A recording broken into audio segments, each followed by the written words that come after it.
Hi,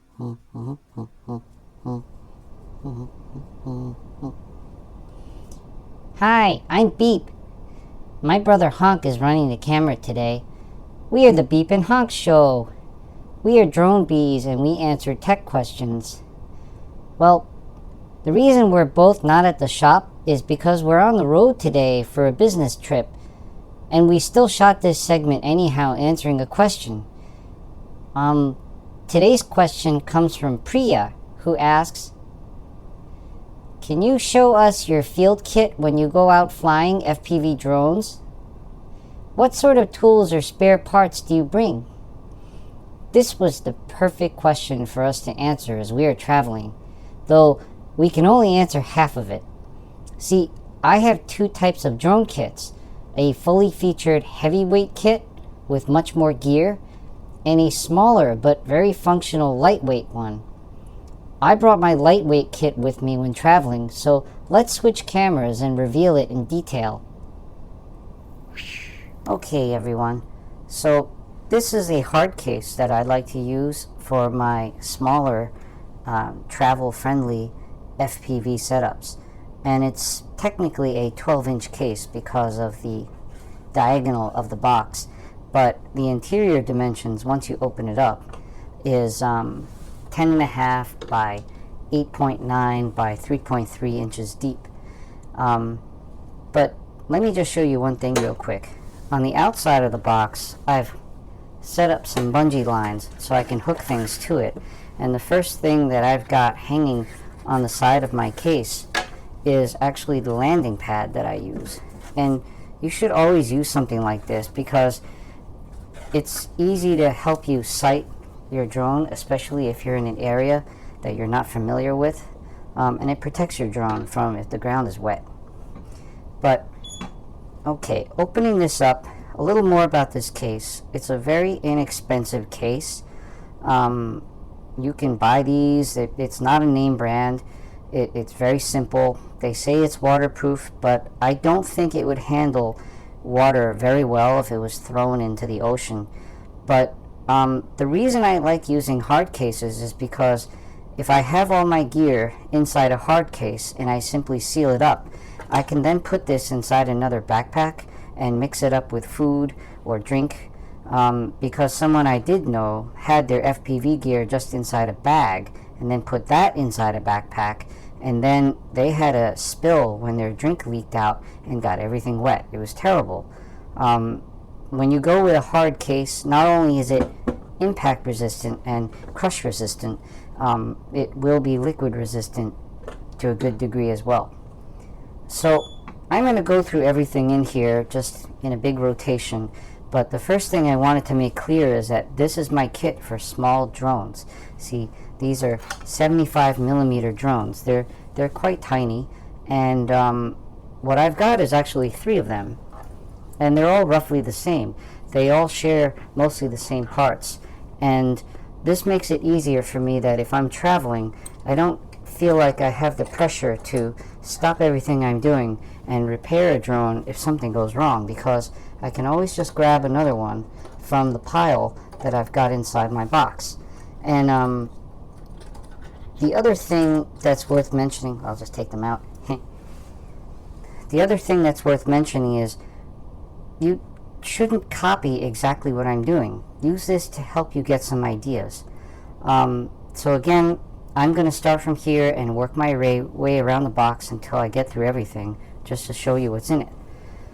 So the first thing here are my goggles, and I put them in a pouch. These are digital goggles, and the first thing you'll notice is they've got this big fluffy microfiber fabric in here. That's to protect them, and even if I wear this or if I'm not using them and I have them sitting around, you always want to cover your optics. If you don't, even a couple of seconds under direct sun where your lenses are exposed can burn the display underneath, and that would be bad. So always make sure you cover your goggles optics so that they can't catch direct sunlight and be damaged. And always use a fluffy microfiber. If you use one of the really thin ones, they're always, almost always, too small. They don't cover anything. This is actually a really, it's a pretty decent size, and what I do is I fold it and I roll it up and I stick it in here. So then moving on, the next thing is I put my radio transmitter also in a pouch, and this is actually one of my simpler models because if I'm traveling, I don't need anything really fancy, and because my drones are smaller, I don't need very long range or high-end features. I need something that's reliable. This particular model has really good battery life, and it does most of the things I need it to do. It's just not very fancy, but it also takes up very little space, and it's just a great fit for this type of kit.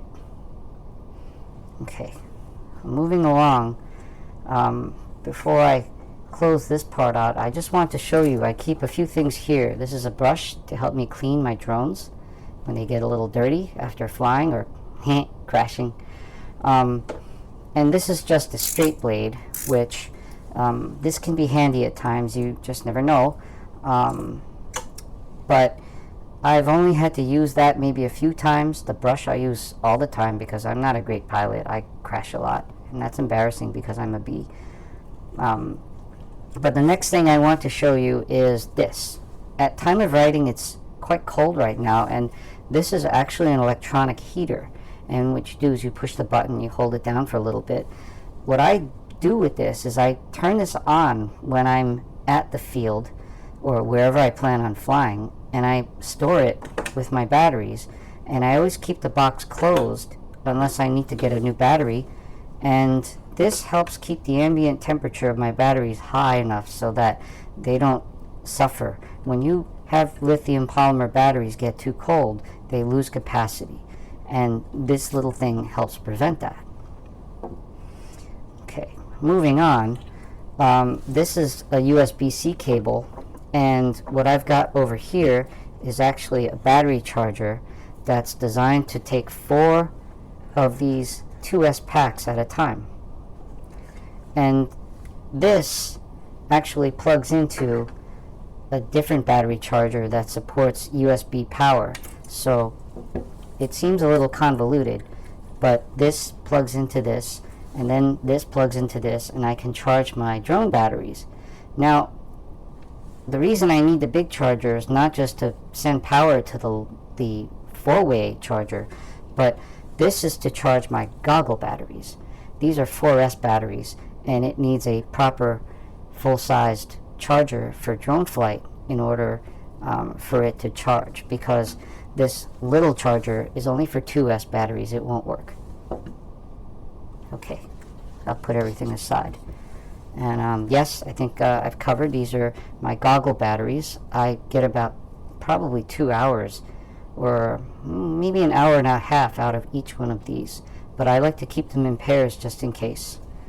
And these are my main batteries for my drones, and these are all 2S. And if you notice, I have these little stickers on them, and I like to do this because sometimes these are all lithium high voltage or LIHV batteries.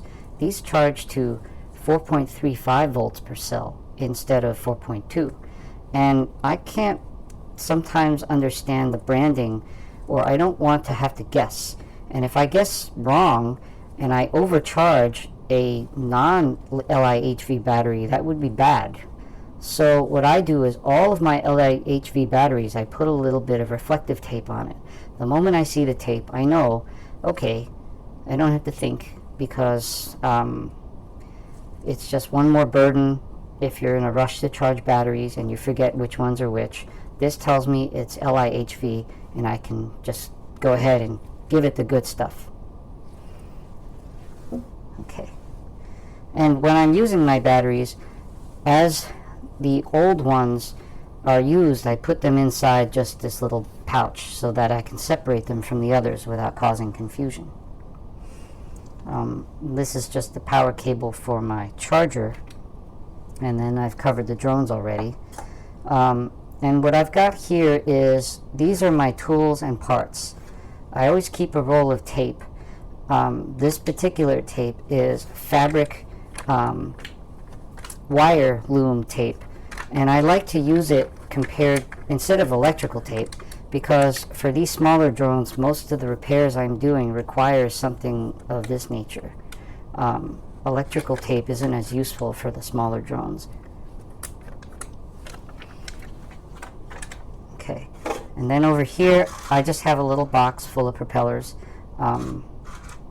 If you crash a lot like I do when trying acrobatics, you will break propellers. Propellers also tend to come loose sometimes on these smaller drones, so this is just something that you need to have with you. This is just a multiple hex driver set. I can actually only use one or two of these, but I find that this works with my other luggage and other things, so that's why I keep it. And finally, this is just my little box of parts. So let's go through what I keep with me. This is my smaller 1.5 millimeter hex driver. I have some screws, some other screws and fasteners. I have an extra Velcro. I always keep extra memory cards because if I fill them, or if one of them fails, or if I forget, I know that I've got them here.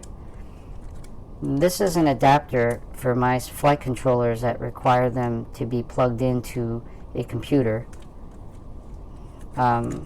Paper clips, because you never know if you need to push something, or in my case it's when I need to have my goggles bind. The button is a little pinhole and it's hard to reach unless you have something like this. More fasteners and a razor blade just in case.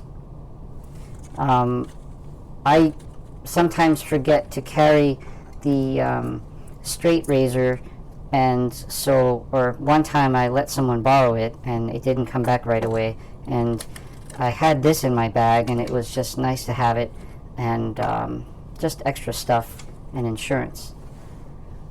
Okay, so I think that covers everything in my lightweight FPV drone box, and alright, let's jump back and cut this view for now. Well, remember that the choice of equipment that I have shown here is what works for my particular use cases, and no doubt everyone else's needs will be very different. What I hope with this show and tell session, though, is to provide you some ideas about how you can select, store, and organize your own equipment efficiently. Anyhow, when we get back from travel, we'll try to make another video showing our full-featured travel box. The main differences with that one is to accommodate dual radio transmitters for trainer and instructor mode, dual goggles to support spectators, more tools, and more spare parts. Anyhow, Priya, I hope this answers your questions and gives you some ideas. Anyone who has their own ideas and suggestions, we'd really love to hear from you in the comments. And don't forget, what we're saying here today is no way meaning to be definitive. It should just give people ideas for where to start. And our own processes are always constantly under refinement and adjustment and improvement.